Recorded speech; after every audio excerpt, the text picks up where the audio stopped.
It's gonna be a long conversation.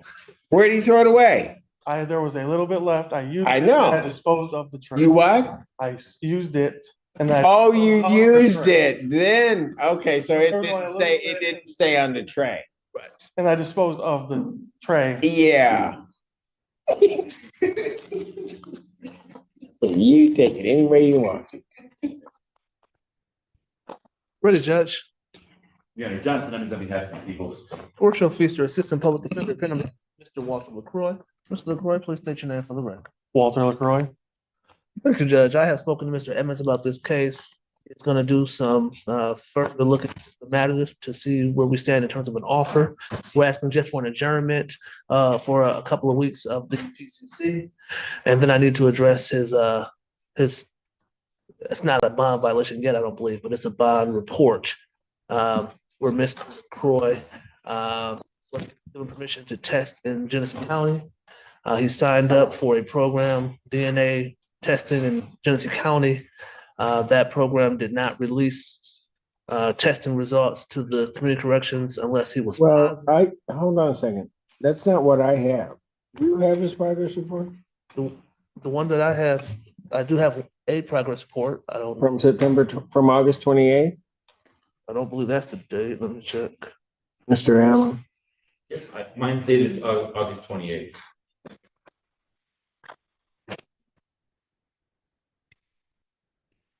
In terms of his testing, I have on, so he's here on an operating while intoxicated causing death. That's correct, Judge. All right, and on August 20th, after his arraignment, what day was he arraigned? I believe he was arraigned on the 16th. And then So then he got tested on, yes, on the 16th he was ordered. He wanted to test there. He tests on August 20th. And he's positive for cocaine. Correct, Your Honor. I'm aware of that. Then on the 22nd, he didn't appear for his testing. That was when I was setting up to be tested in Genesee County. I didn't have to test again because I had just tested. I was just signing up to test in Genesee County. And I called the lady down here to let her know right away. All right. Let's go back a moment because I don't think he's been before me. I don't believe so, Judge. Just asking for a 2-week adjournment to see where we stand in terms of the potential. Why is he testing positive for cocaine after getting charged and arraigned on an operating while intoxicated causing death?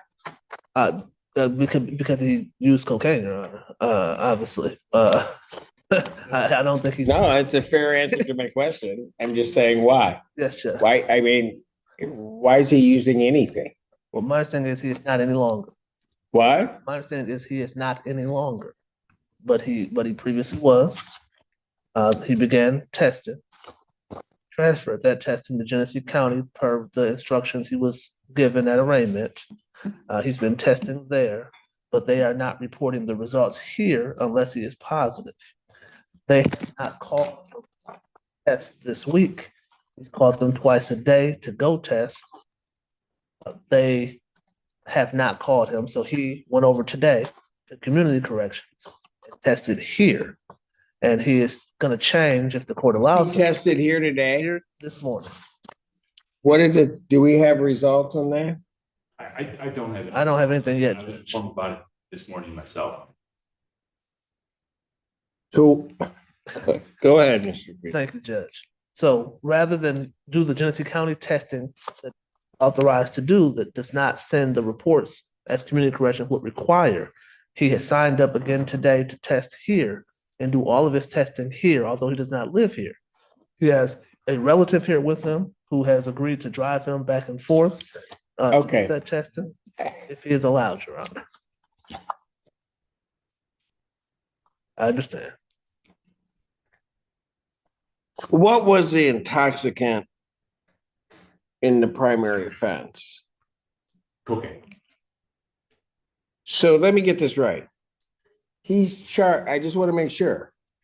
So I have it clear in my head. You do. He was charged with operating while intoxicated, causing death. That's right. The intoxicant in that charge is cocaine. That's right.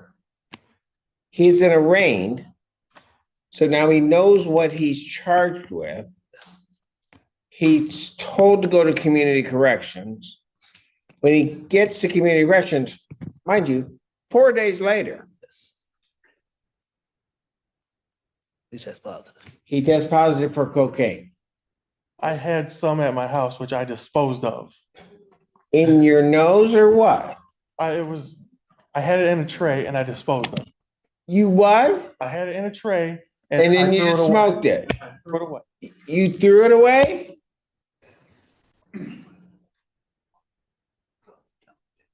How's that work? Where did you throw it?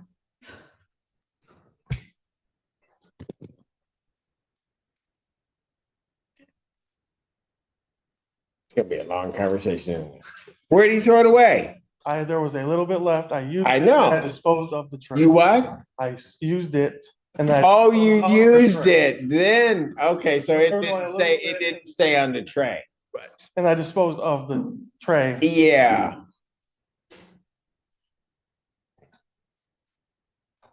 Yeah. Okay, well. And since then, I haven't touched it since. What's that? Okay, he probably stopped using because he's coming today.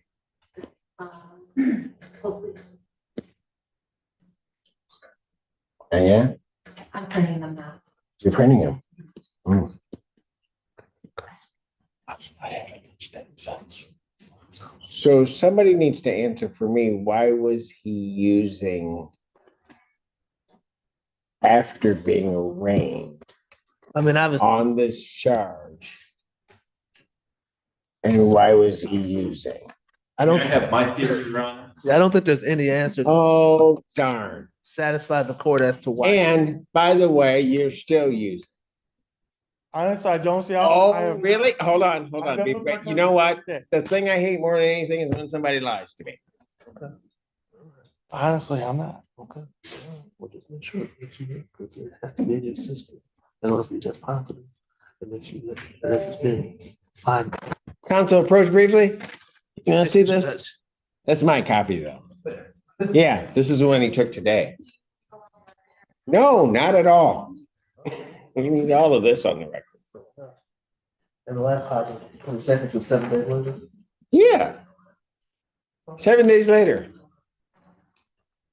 And a little bit he threw away. That, go ahead, I'm sorry, I'm messing up your story. Oh, I know. But all I've done is I've used it in the chair that I sold. I've used it in the chair. And that was it. When it's second. No, I have not. Okay.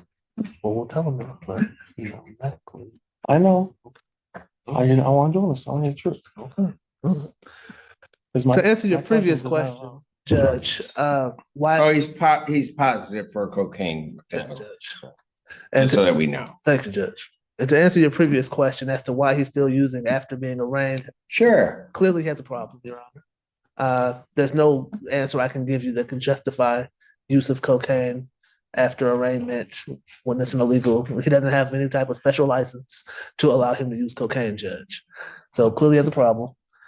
He is willing to fix that problem when you test him there. He is working and he did voluntarily come here today and take a test. So he's asking you to Not saying that, right? No. No, you didn't have to state. Right, anything else? All I can say, Your Honor. What you want me to say?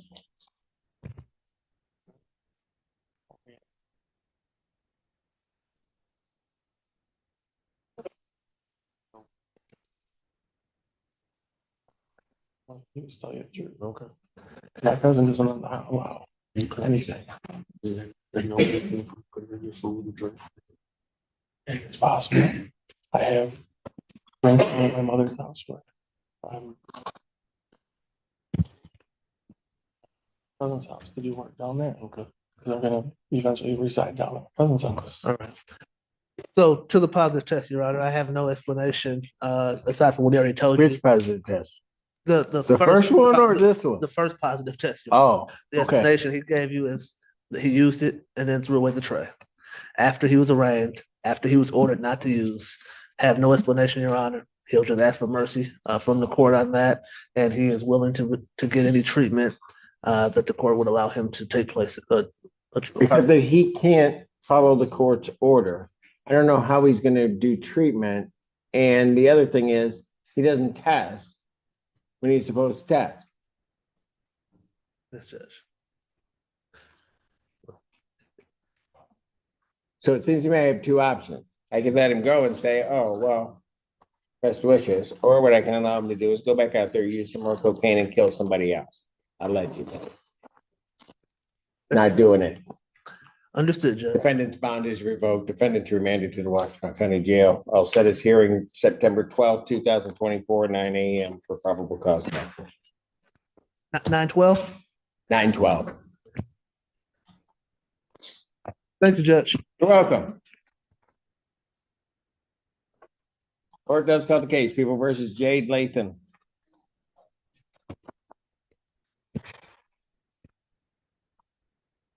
Kenneth Overwater, Assistant Public Defender on behalf of Ms. Lathan, who is approaching.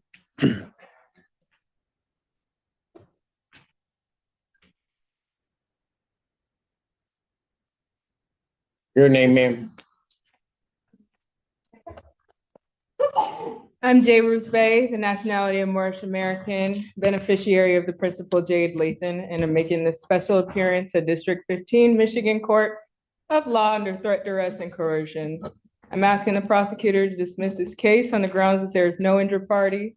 Plus, I have the right to a speedy trial, and this is the 5th time I've made an appearance for this in the case in the court of law since February 2024 for the arraignment. Since the arraignment, when the Ann Arbor Police Department apprehended me unlawfully and kidnapped me, forcing me to take fingerprinting and a mugshot when I am not a criminal. Officers Morgan Parker, 15400, and AA Condolis, 02002, claimed I fit a so-called description and also violently attacked me and produced a false police report against my person. These officers falsely accused me of committing crimes that the tapes do not show me doing at all. These tapes do not show me doing at all any of the things that I'm being accused of, as I've never harmed another person in my life and certainly not an officer of the law. I have also not disturbed the peace, and I have on file with public defender Kenneth Overwater right here to my left, a character letter from my former teacher proving that I've always been well-behaved, a well-behaved student, and have always gotten good grades and have no history of foul play or violence, which is still true to this day.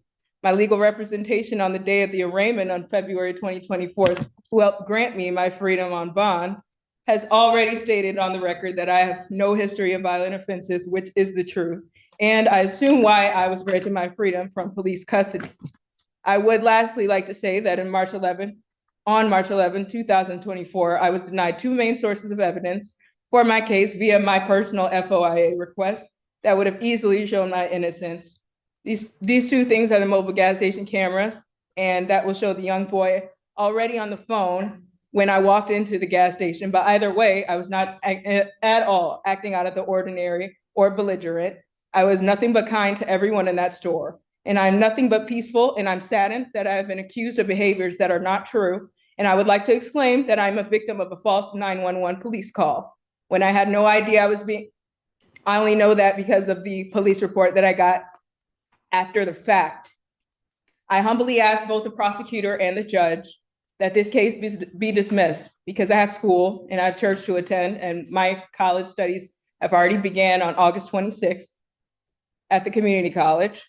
And I'm asking you to grant me my justice from this, taking up my time, because my time is very valuable to my community, and I would once again like to motion to settle this case for full dismissal in a speedy manner, because this case has already been in default judgment since the date of March 7, 2024, and I yield. All right, so that we know that the review of the court's file, I've heard everything that the defendant has said. Court's review of the file, that none of the requests to adjourn were at the request of the people. It was always at the request of the defense in terms of any delay in these proceedings. Secondly, I do not need a response from the people. If I consider that a motion to dismiss, that motion to dismiss is denied. Where do we need to go now, Mr. Overwater? Just be asking for an adjournment of the probable cause conference. Any objection from the people? No, Your Honor, I have offered a misdemeanor offer of 1 count of intent resisting obstructing the police. I'll leave that offer open to the next CCC. September 19th, 2024, 9 a.m. In this matter, thank you. Thank you, Your Honor. But, you know, it really bothers me that people in my situation are given the short end of the stick on every. On what short end of the stick have you gotten on this case? Claim in this case. At this point in time, there is an outstanding balance of $6,307.50. Okay, and Ms. Kurtz, Yes. how are you intending on trying to resolve this, ma'am? Well, I received a summons that said the balance was 2090. And that is what that wasn't what I thought it was, and what she says really sounds more accurate. But I've had an ongoing issue with this. I've been here for 6 months, or shortly over 6 months, just 5 months and like a week. I came to extended stay and I paid a week, and then I paid another week, and then I had to pay like day by day based on the work that I do. This is like outside of conventional housing, so you can pay by the day or 2 days or by the week. The policy of extended stay is to you become tax exempt after the 30th day. So on about May 15th, I started April 15th. On about May 15th, I began to inquire about that. And I was told at the front desk that they would have to link the reservations together in order to give me the tax exemption. So I thought that's what would happen. However, when I went down to the front desk to have that put in place, the clerk was not there. So I had to wait another day. And at that point, I wasn't given like a definitive response as to whether they would be linked together or not. So I called customer relations. They said that they would recommend that the front desk link the reservations together. At that point, that was about May. Right, ma'am? Yes. Have you talked to an attorney? Have I talked to who? To an attorney? Yes, I have talked to an attorney. It's very interesting what happens in Michigan, because they don't necessarily treat this as a typical rental. So I called legal aid on when this first happened, and they said that really there was nothing they could do. Okay. But it's been an ongoing problem, especially I haven't been given my tax exempt status. I wasn't given my tax exempt status, and that's what this is all based on. When I requested my tax exempt status, I was told that I would have to leave. So I'm dealing also with an unfair, possibly illegal eviction, because the All front right. desk. So ma'am, Yes. are you going to get an attorney? If necessary, or I can go to trial. I'm not sure what options I have at this point. All right. I'd suggest that you might want to get an attorney if you're going to be dealing with those issues. So I'm going to adjourn this out. I'm going to give you the 1 week adjournment to the 30th. Sir, Your Honor, I would rather actually go to hearing, because much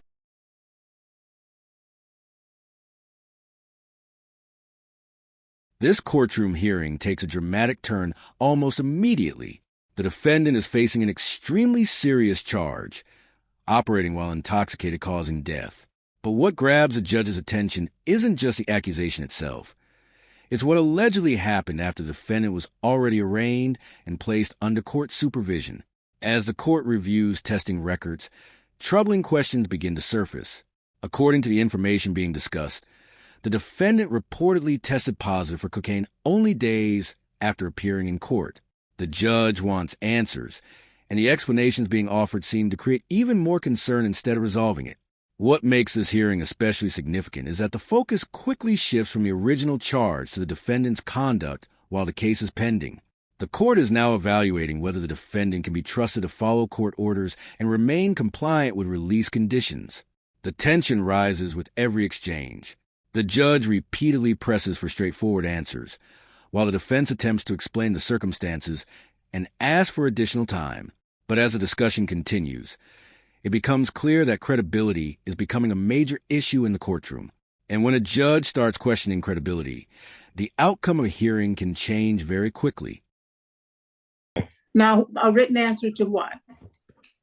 To their complaint for eviction. And what will be the next legal proceeding after my written answer? I will make that determination once I can see the written answer and make sure that Okay. all of the issues are in place. Am I able to, at that point, present all of the evidence and all of the documentation? That won't be happening at that proceeding. Ma'am, I have to get the pleadings in order. You raised certain defenses apparently to this orally. I need those in writing so that I know it's specifically what you're talking about and what your claims are, and so that opposing counsel also knows. Okay, and I should have supporting documents for that? Pardon? And I should have supporting documents for my, Yes, you should Okay. file that answer by the 29th. We will have a hearing then on the 30th. at 2 p.m. in person. Yes, ma'am. All right, I appreciate it. Thank you. Thank you. Thank you, counsel. Court calls the case of ESA Management versus Elizabeth Kurtz. You can stand right up here. Hello. All right, where are we on this case? I think we were at 630750 last time or something along those lines. I can say something. Yes, ma'am. I work hard. I live outside of conventional housing. I was laid off about 10 years ago. And since that time, I built a business. It's a street business where I sell street pictures. And I don't receive any state aid, government aid, Section 8 or anything like that, but I have been able to maintain housing, especially after the extended stay. I don't have any representation because the legal aid system really doesn't support or represent who are staying in hotels, because the Michigan law is pretty vague on hotel stays when it comes to tenants. But I would extend a stay. It is a hotel that gives you, after 30 days, it gives you tax exemption. And You were supposed to file a written answer. okay, I understand that.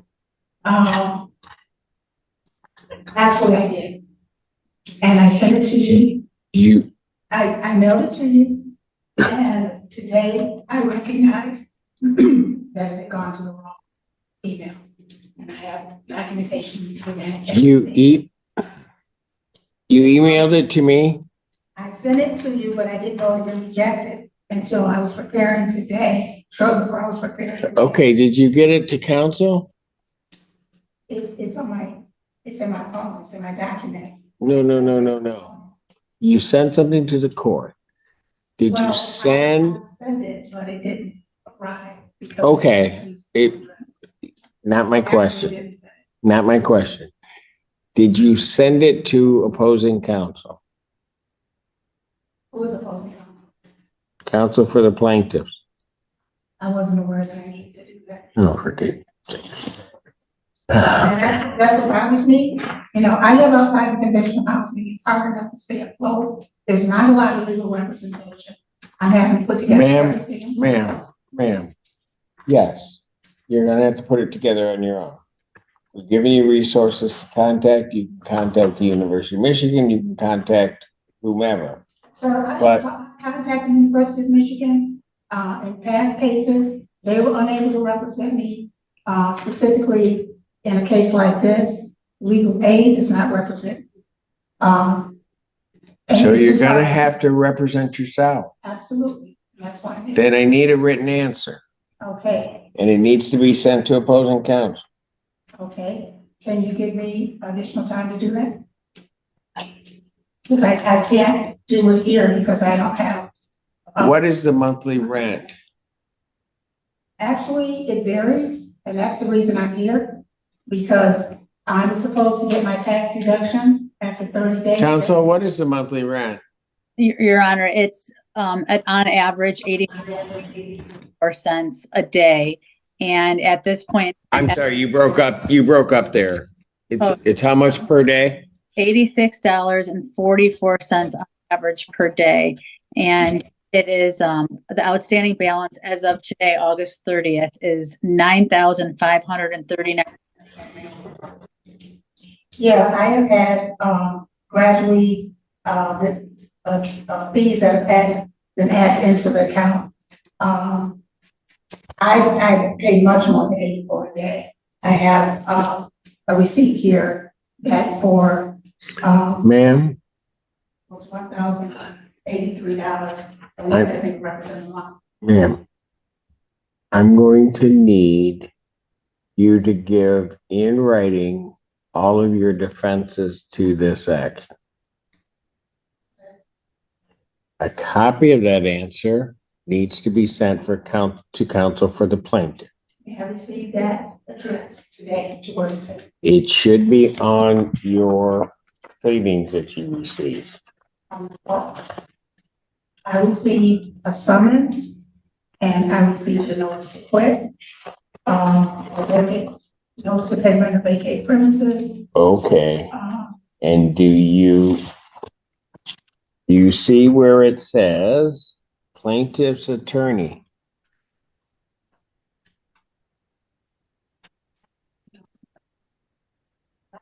So if you. Okay, look on the left-hand side, look on the right-hand side, On the summons or on the. on the summons, at the top. Yeah. I see the plaintiff's name. I don't see necessarily a phone number. There's no email. For Pete's sake. Hand me your paperwork. I don't see any email. I'm glad to be. I think Right here. There's a phone number. There's an address. You can call them. You can get an email address that you can send it to them. But you need to file an answer. You need to file an answer and you're operating on borrowed time. Counsel, I apologize for this. I would ask your opinion on this, but I'm gonna do it this way anyway. You need to file an answer by September 5th. I appreciate it, Sean. But you know, it really bothers me that people in my situation are given the short end of the stick on every. On what short end of the stick have you gotten on this case? Tell me one that you've gotten here. Ma'am, I've given you a week to get representation. The very fact you could not find it doesn't put you on the short end of the stick. I then told you that what you'll have to do is you'll have to represent yourself. You said fine. So I'm telling you how it's going to run. You are not getting the short end of the stick from anybody in this courtroom. And I resent you saying that about what happens in this courtroom, because anybody that comes into this courtroom doesn't get the short end of anything from this judge. So I'm done even addressing that. You will have an answer into the court to opposing counsel by the 5th. I will set a next hearing in this matter for September 6, 2024 at 3 p.m. I'm also going to order escrow to be paid at an amount of $86.44 per day, payable every 7 days to the court. And why am I representing myself, sir? This hearing ultimately comes down to one critical question. Can the court trust a defendant to follow its orders while awaiting further proceedings? Throughout the exchange, the judge focuses heavily on the positive drug tests and the explanations surrounding them. From the court's perspective, the concern is not simply the original allegation, but what happened afterward. The judge repeatedly emphasizes the importance of compliance, especially in a case involving such serious accusations. The defense acknowledges that there is no valid justification for continued cocaine use and argues instead that the defendant is dealing with a substance abuse problem that requires treatment. However, the court appears more concerned with immediate public safety and whether the defendant poses a risk if allowed to remain out on bond. As the hearing reaches its conclusion, the judge determines that continued release is no longer appropriate. The defendant's bond is revoked and he is ordered into custody pending future court proceedings. The decision highlights an important reality of the legal system. A defendant's behavior after being charged can significantly influence how a court views their reliability and compliance. In many cases, actions taken while on bond can become just as important as the underlying allegations themselves. If you found this case as intense as we did, hit that like button. Share your thoughts in the comments, and don't forget to subscribe for more powerful courtroom breakdowns.